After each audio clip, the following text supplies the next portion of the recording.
The world of sample libraries can be incredibly complex, and it can be overwhelming to figure out exactly where to begin. Ranging from free libraries to ones that can cost you an arm and a leg, it can be difficult to know exactly which library is the right fit for you. So in this video, I'll be comparing what a free orchestral library offers versus a more premium, expensive orchestral library, and we can compare and contrast, see what they offer that's different, and see which one might actually be the right fit for you. And at the very end, I'll share a simple truth about sample libraries and orchestral mockups that you don't want to miss, so stick around for that. Alright, without any further ado, let's get into these libraries and decide which one is the best fit for you. Alright, so let's start with the free library here first. And the one that I've chosen for this demonstration is one that actually is one of my favorites on the market because it actually offers so much literally for free. And that is called the Berlin Free Orchestra from Orchestral Tools. Now, this is a relatively new addition to the free landscape, just because I think in the past decade, there have been lots of free libraries on the market, but a lot of them hold a lot of things back, right? Naturally, because they want you to invest in the more expensive libraries, the ones that you actually have to pay. However, Orchestral Tools have taken the approach of offering a lot, but just maybe not quite as in depth as, their paid versions of the libraries. And that kind of brings us to the very first difference, where you get free versus paid, is that they might give you a lot of content, but that content isn't usually that deeply sampled, or they don't give you that many articulations. So if we take a look at Berlin Free Orchestra, you get the different sections of the orchestra, which is great. You get a string ensemble, you get individual violins, violas, cellos, and so on and so forth. But you notice the articulations are relatively sparse. There's sustain, spiccato, pizzicato, tremolo. So you do get your basic longs and shorts in addition to two other articulations here. But even just the regular string ensemble, you just get sustains and shorts, spiccatos, right? So let's hear the violins, for example.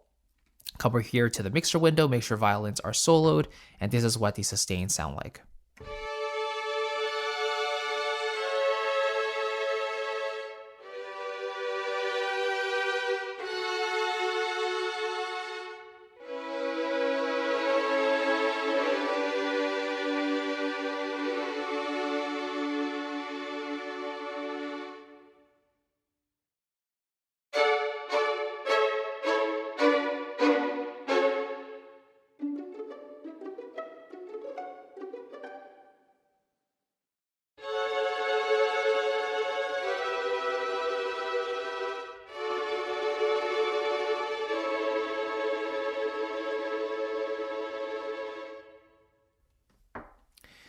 Right, so you can think of these patches as sort of your basic sketch pad.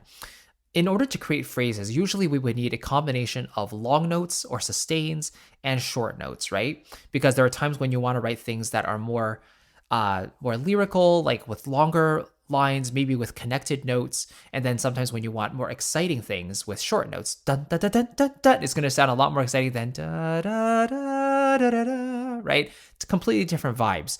And most free libraries, orchestral libraries, will give you some form of sustains, long notes, and short notes with spiccatos, and then maybe some additional articulations as well. However, one common omission in many free libraries is legato. Legato being the connections between the notes that actually create a realistic phrase. Now, Berlin Free Orchestra is one of those exceptions, actually, because they actually do give you some legato patches. For example, we have, I think here, the solo flute. If we take a look at that, go over to the mixer, make sure the solo flute is engaged. They actually do give you a legato patch, which means that when you play subsequent notes, you actually get a slide or a transition between those notes, connecting them to make a more realistic line.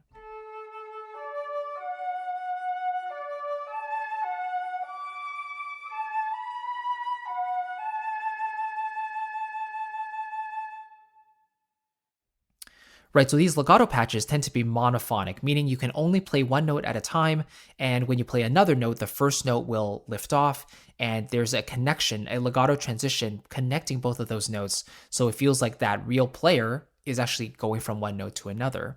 That's really important. To create long phrases or to create real sounding melodies, you want to have legato in your library, and a lot of free libraries will not offer this. So Berlin Free Orchestra is one cool exception to that. They also give you solo violin and solo cello, which both offer a legato patch as well. Another thing that free libraries don't typically offer very much is multiple dynamic layers. Now, dynamic layers are simply when you have these instruments recorded in different dynamics. So let's say these violins were recorded at a mezzo forte dynamic, meaning they play medium loud, but they're not recorded playing super loud and they're not recorded playing super quietly. So you only have them playing one dynamic, and it sounds that way even if the mod wheel or CC1 goes up and down, simulating louder and softer. You don't get that difference in intensity in the different dynamics.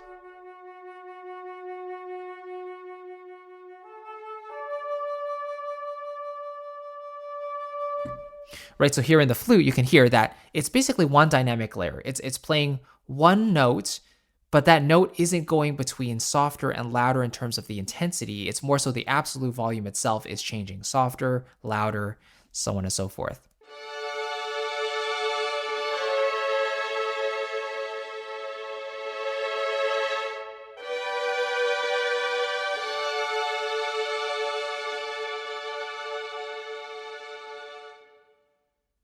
Right? So it is possible that you have two different dynamic layers there, but essentially a lot of free libraries will only give you that one dynamic layer, so it sounds like that performance stays the same even if the absolute volume of that performance is going up and down, getting louder and softer. So the lack of dynamic layers is another thing that a lot of free libraries will give you, or won't give you, I guess you could say. Let's hear maybe another example here. They do give you all four sections, which is great. So it's a good starting point for your sketching. Maybe the English horn, as we can see here, it essentially just has the sustains and it has staccato shorts. So let's go over here, solo English horn, have a listen to that.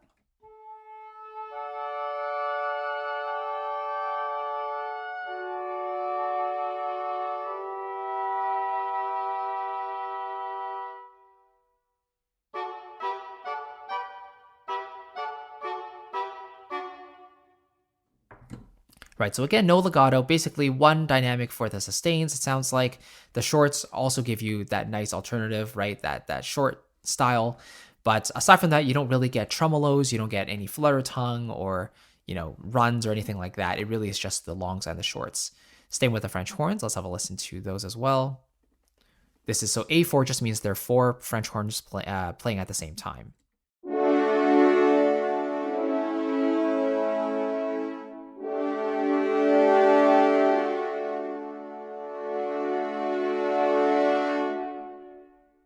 The samples themselves sound beautiful. Like these are taken from the actual Berlin main series, I believe. So the paid versions of those libraries.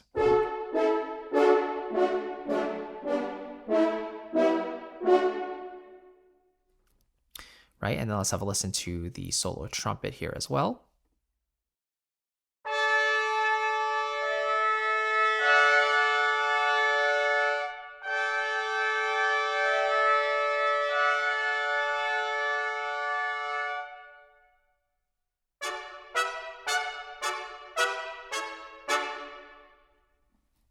Cool, and let's round off with some drums. So if we took a look back at here at the library structure, we see the percussion. There's quite a few instruments here again, but the main difference is that they give you one sample per drum instead of having multiple, samples for each note. So it tends to sound a bit repetitive, but let's have a listen here.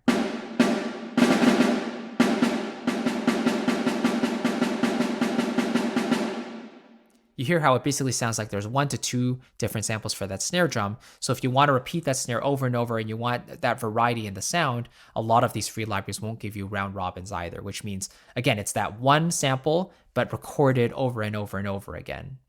So then if you play that note in succession multiple times, you actually hear different samples. So it eliminates that machine gun effect where it sounds super robotic and repetitive.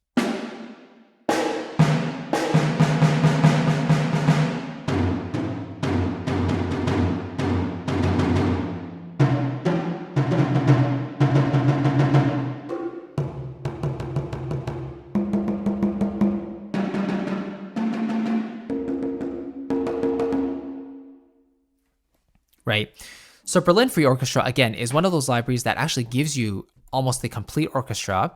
The only thing sort of missing for me was just a sketching piano. But even though it gives you all the instruments, what it is lacking is consistent legato across all the different sections. Again, that would help you create phrases for melodic lines and things like that. Maybe more articulations as well. in general. So fleshing out the rest of the articulations to help you create more phrases. And dynamic layers, again, if they only record just one dynamic layer or they only give you one dynamic layer, then that performance is always going to sound mezzo forte, no matter how loud or soft the performance is. That's another thing as well. Another thing free libraries don't usually give you a lot of is mic positions. So here you can see there's one mixed mic position, and essentially that's all you get. If you want a closer sound or a further sound away, you don't really have that flexibility as well with free libraries. So they give you a predetermined sound and you sort of have to stick with it. Now, that being said, the predetermined sound for this Berlin Free Orchestra is actually quite good. And for me, I tend not to care too much about different mic positions because I tend to like the mixed versions in libraries anyway when they come out of the box. So free libraries can get you pretty far actually in terms of sketching ideas, getting basic things written down. But when it comes to creating more realistic lines and making things breathe and sound more musical and realistic, that's where you really want to start investing in paid libraries. And the example I want to share with you here is Spitfire Symphony Orchestra from Spitfire Audio. So this actually used to be sold individually. Spitfire has their Spitfire symphonic strings, their woodwinds, their brass, and their percussion, and they used to be separate libraries that you could purchase. However, with a recent update, they actually packaged it all into the Spitfire Symphony Orchestra, and it comes out to almost 1,000 Canadian, but you do get a lot of what you're paying for. So, for example, let's take a look at one big difference compared to free libraries. The first thing here is that these different sections have way more articulations, right? So if we take a look at the violins one here, let's have a listen through these articulations. First of all, you can see how many these actually come with. A bunch of tremolos, a bunch of trills, con legno, pizzicato, lots of different shorts, marcatos, sul pont, sul tasto. So let's have a listen to some of these here.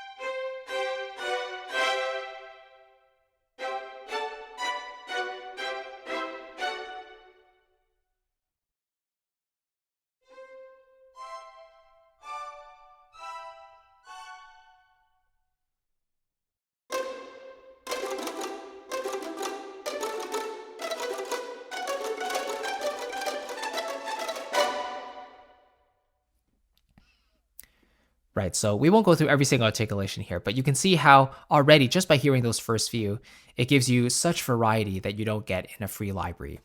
Again, free libraries will usually give you the very basics, longs and one type of short. So polyphonic sustains and one type of short note. This gives you way more than that. And of course, with the paid library, they'll usually will give you legato as well. So in Spitfire Audio's libraries, especially in the symphonic series, they now call them the performance patches, which allow you to play both shorts and longs or legatos within the one patch. So let's have a listen to this.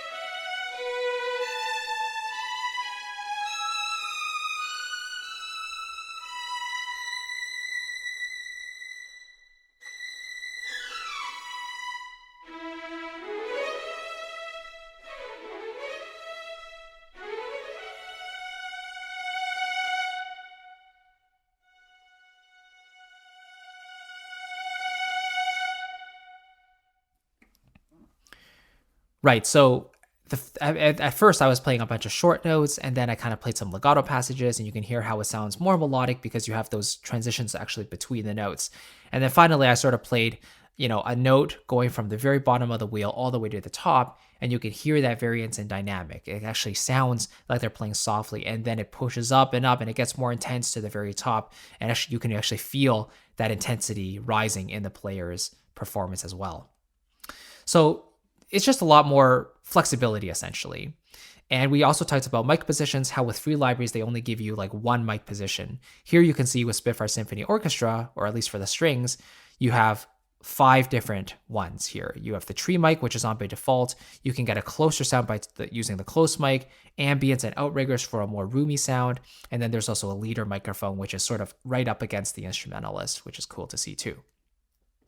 All right, let's go through these a little bit quicker here. We also have Spitfire Symphonic Woodwinds. You can see how many instruments there are here. There are some doublers as well, right? You got flute, but you also get piccolo. You have oboes, and you also have English horn. You also have clarinets and contrabass clarinets, contrabassoons, and regular bassoons. So you get a whole bunch of different stuff. So let's have a listen to the English horn general articulations, and then there's also a legato patch here as well.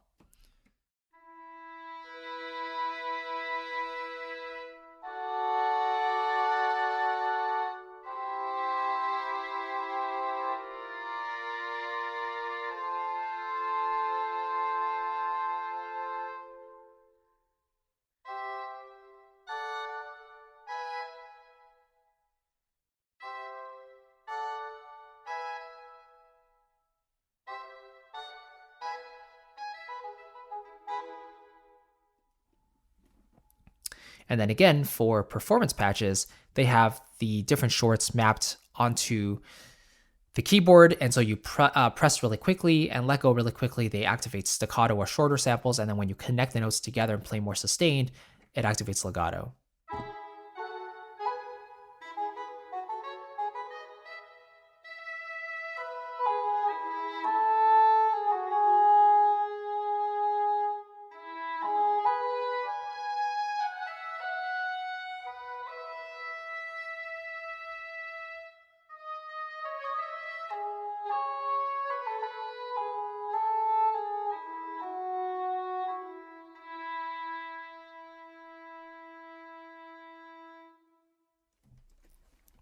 All right. And then let's have a look at maybe the horn here, the horn solo. So this is in symphonic brass. And let's have a listen to the performance patch. And just as usual, they have all the different other techniques as well. But for the legato patches, they put it in a separate performance patch.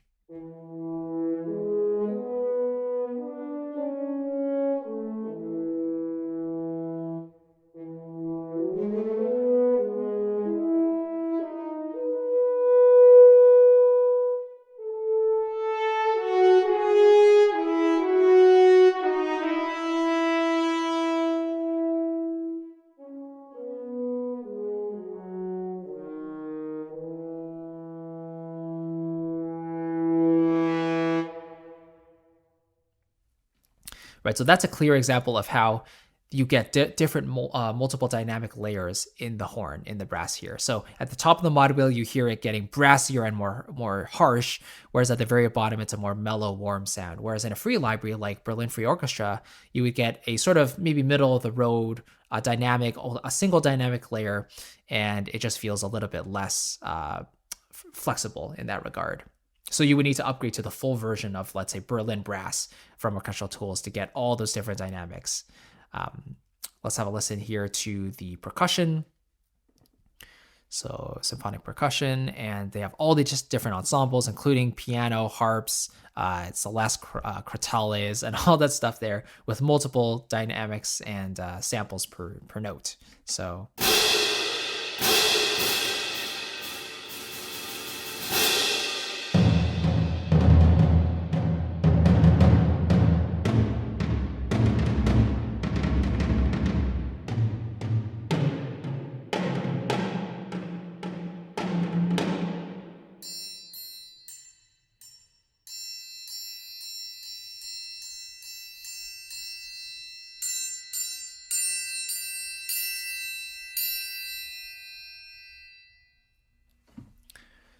Right. So in general, with paid libraries, you just get more samples per note or round robins. So you get that feeling of variety and that realistic feeling. So here you can actually see in the patch itself, it writes down how many round robins there are. 8 round robins, meaning if they play 8 times of the same note, you actually get 8 different performances of that note. So it doesn't sound like it's that one sample repeated over and over and over again, which is cool to see. So yeah, the biggest difference is, again, just to quickly recap here, Free libraries will give you, they might give you fewer instruments to begin with. Again, Berlin Free Orchestra is one exception, but a lot of free libraries won't give you a huge variety of instrumentation. They might give you a few instruments to start with. So if you want the full orchestra, you have to upgrade to a paid library. Another thing they won't give you is a lot of articulations. So they might just give you sustains where you play polyphonically, you can play chords, and they might give you one short variety. So maybe it's spiccato or staccato, staccatissimo, whatever it is. Whereas paid libraries will give you not just those, but a whole bunch of other articulations to help you craft more realistic phrases that require more nuances within the phrase, not just super long or super short, right? Another thing free libraries won't give you is a bunch of microphone positions. So you basically are locked into one particular sound, whether it's drier or wetter, like with more room tone or without. You're basically locked into that one mic position, whereas free libraries will usually give you 3, 4, 5, even up to 20 different mics that you can mix and match together to create the exact amount of detail you want in the sound versus room tone, which is really cool to see too. So the natural question becomes, if I have some free libraries, is it worth upgrading to a paid orchestral library, right? And ultimately, I think that really depends on your style of music and what sort of instrumentation you're really writing for. Because if your music only needs, like, let's say a simple piano, well, there's lots of free pianos out there. But what if you want a full orchestral library that actually has legato in it, and it has, mic positions where you actually want to be able to tweak the close, the far. You actually want a wealth of articulations you can pick from. Well, naturally, you're going to have to pay for that, right? So ultimately, it depends on exactly what you need in your project versus the price that you're willing to pay for it. And ultimately, I would recommend having a set of workhorse libraries that you could depend on for at least 80-90% of your work. And if you need to upgrade to more specific or niche libraries down the road, you can always do that. But I would recommend sticking with one particular developer to begin with. So maybe that's Orchestral Tools, maybe that's Spitfire Audio, maybe that's Cinesamples. Just purchase their individual sections. So a dedicated string library, a dedicated woodwind library, brass library, percussion library, or an all-in-one like Spitfire Symphony Orchestra, as we just saw. Whatever gives you a good set of articulations that sounds good, that's scripted well, that you like, that's what I would go with to begin. And again, that will get you at least 80-90% of the way there. And then you can always add to your collection later. But the question we always want to be asking ourselves is what I want to achieve in my mockup or in my arrangement, can it be done through my existing libraries if I put in the work? And if the answer is yes, meaning that you can actually get what you want from your libraries, but it requires a little bit of effort, I would say it's worth putting in that effort because, you don't just want to unnecessarily spend money if you don't have to. Now, if the answer is no, like let's say you have an instrument that's needed for your mockup, but your libraries don't contain that instrument, then it makes sense to go and purchase that dedicated instrument or articulation or sound that you're looking for that's not available in your current libraries. Then it would make sense. But aside from that, I would just stick with what you already have, really try to learn your libraries inside and out, and try to get as far as you can with them before you take that next step and upgrade to a paid library. Okay? Hopefully that kind of makes sense. And of course, we know that sample libraries are super important, as we just talked about. But if you want to actually understand how to create better orchestral mockups, like how to actually take your free libraries or your paid libraries and get the most out of them to create realistic, convincing musical results from those libraries for your mockup, then that's a very, very important skill that's completely separate from just playing around with sample libraries, right? So if you've ever struggled with your mockups, you want to understand how to get that polished quality sound in your mockups that actually stand out and sound realistic alongside your favorite tracks that you hear, then I want to invite you to my 5-day mockup mastery challenge. And through the course of 5 days, I'll literally take you through how you can go from your initial piano sketch all the way to a polished final master that you can be proud to share with the world, potentially start attracting your clients. If you want to work with people, offer your services, your mixing, whatever it might be, your orchestration work, you can do that with a track that actually sounds professional, and you can use it on your website as a portfolio piece or whatever you want. So this workshop will literally walk you through how you can do that step by step. You'll learn the basis of orchestration, how you can use the sample libraries effectively and not be bogged down by all the technical details, what it takes to really go from beginning to end. Every single step is outlined along the way. So if you want to join me there, I'd love to see you. All the details are down below in the description. You can sign up there for the next upcoming challenge, and I'd love to see you there. It's going to be super, super fun, and I can't wait to help you really just take your mockups to the next level with your favorite libraries. With that said, I'll see you in the next video. Thank you so much again for watching, and I'll see you very soon. Take care.